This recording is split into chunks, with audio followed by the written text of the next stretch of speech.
There's a place He comes to me. Though I'm blind, He helps me see. Though I see dimly in this place, one day I'll see Him face to face. This is Kurt Kaikkonen, pastor of Calvary Chapel, Waterford, at your neighborhood church. Today on Face to Face, we'll be in the book of Joshua. So grab your Bibles and let's get started. If you want to hear this complete message in its entirety, go to yourneighborhoodchurch.com, where you can download Your Neighborhood Church app at the App Store. And here now Joshua, he's seeing this miracle of these hailstones, and it gives Joshua this boldness to ask for another miracle. Because even after this miraculous hailstones, the victory isn't still complete. Joshua, he still doesn't have enough daylight left to finish the task he was commanded by God. And so Joshua, he shouts out publicly in front of everybody, and he says, "Sun, stand still over Gibeon." And then he shouts, "Moon in the valley of Ajalon." Because Joshua wants to keep this battle going. He wants it completed once and for all. And I like how God records Joshua praying this prayer out loud publicly, where everyone could hear it. And I like that because that lets all of us know that God, that He's willing to move heaven and earth for us if what we're doing is according to His will. And it's not any different than what Jesus said. If you have the faith of a mustard seed, you'll say to this mountain, "Move from here to there," and it will move. Nothing will be impossible for you. And God, He has no problem answering with the supernatural for us to be successful in what He's called us to do. And so what we need to see here, that God never promised us never to have any battles in life. And once you become a Christian, like we said, you'll be battling for the rest of your life. But in our battles, God will give you what you need to be successful. And it's going to be great, and you're going to be very glad you did it. And then here with this miracle that Joshua asked, this is actually considered to be the biggest miracle in the whole Bible. Because this miracle, this one affects the whole solar system. And there's a lot of theories of how God did this, and no one knows for sure how He did it. But for God, this was easy. And the problem that scientists and some theologians have is, how could God stop the rotation of the earth without creating chaos all over the whole world? Because our world, it spins like a top at a rotation of about 1,000 miles per hour. But God, He is never imprisoned in any way by His creation. He has no problem suspending the laws that He's created. And the way I look at this as like, I can stop my watch at any time I want at my own will. And I can move the time forward and I can move the time backwards whenever I want to. And I didn't even make my own watch, but God, He made the universe. But with my watch, I just usually let it keep time. I just let it run just like usual. But I always have control over it. And then there's this phrase that's being used there in verse 13 where it says, "and did not hasten to go down for about a whole day." And the way that that's written, it indicates that there was a retardation of the movement, that it was not a total stopping of the sun and the moon, but that it is just moving slowly. And the way I look at this, it's kind of like the Matrix, where like you can dodge all the, and I know it's nothing like that, but that's how I think. It's like, but people, they're always trying to figure out some type of natural solution. And even if there was a natural solution, it would have still been God. And some Christians, like Chuck Smith and David Guzik, they point to Immanuel Velikovsky's book, Worlds in Collision.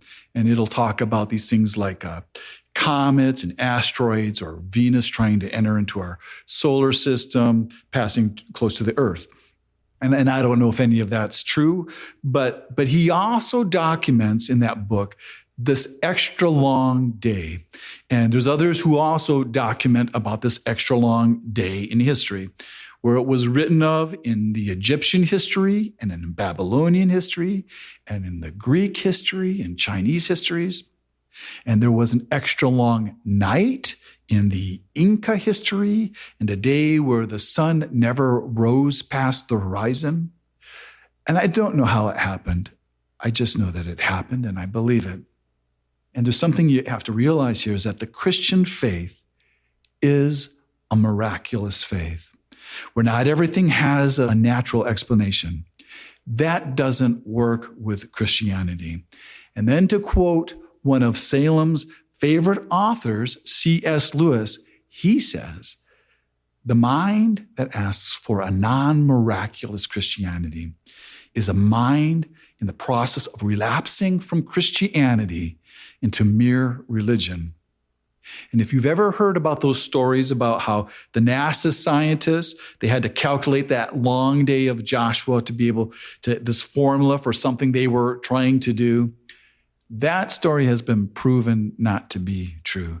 That was just a made-up story. And then we're told about that this account was written about in the book of Jasher. And the book of Jasher is not part of the Bible.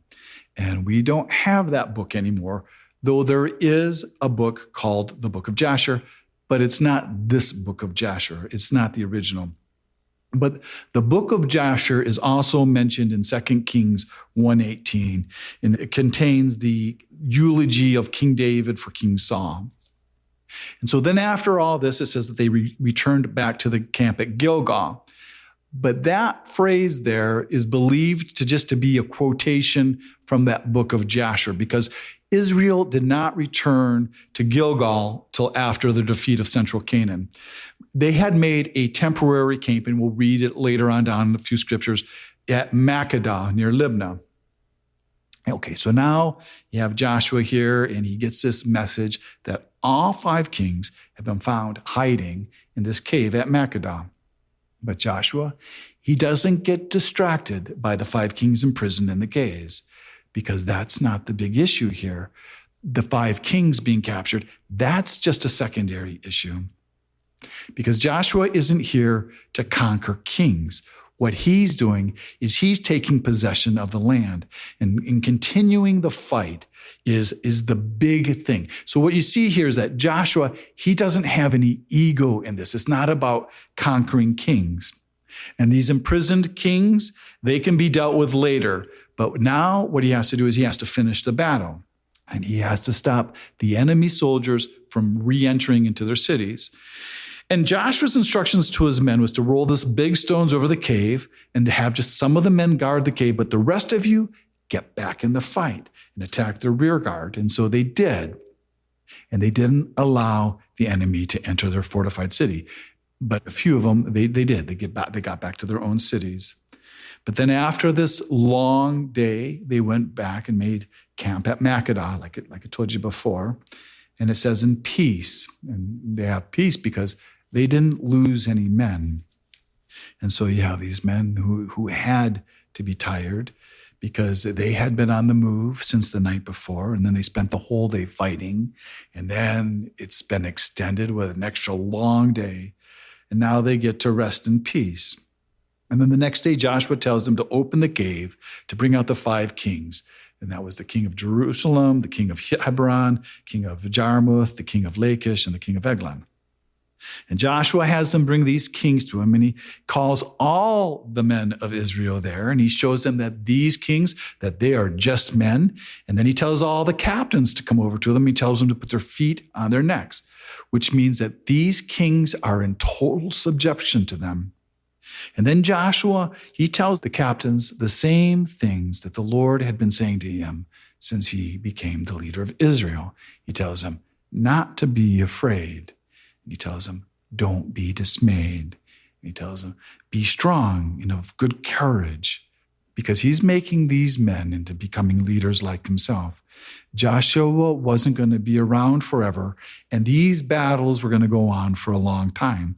And so it's kind of like Joshua, he's making disciples and he's raising up leaders.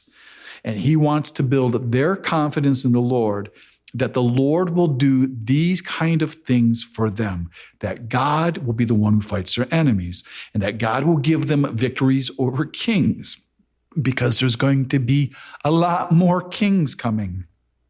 And then Joshua, he kills these kings himself and he hangs them on trees till evening. And this might seem kind of gruesome and very humiliating, and it might even seem to be a bit cruel. But the other kingdoms of this day, they would have tortured the kings, and they would have made sport of them. And they may have even hung them alive, and they would have left their bodies to rot there on those trees. But Israel here, they didn't torture the kings. The kings were dead when they hung them on the trees, and they did exactly what the law said to do to those that were hung on a tree. And so all these kings were taken down by sunset. And then they made that cave that they hid in, they made that to be another memorial, and they made it a burial place. And so they threw the kings in there, and they placed these large rocks over the mouth of the cave. And it said that remained like that to this day, which means it remained like that to the day that this book was written. And then we're told that it was the same day that they went back to Makkedah. You kind of want to say Mackinac, but it's not, it's Makkedah. And they took that city and they killed their king.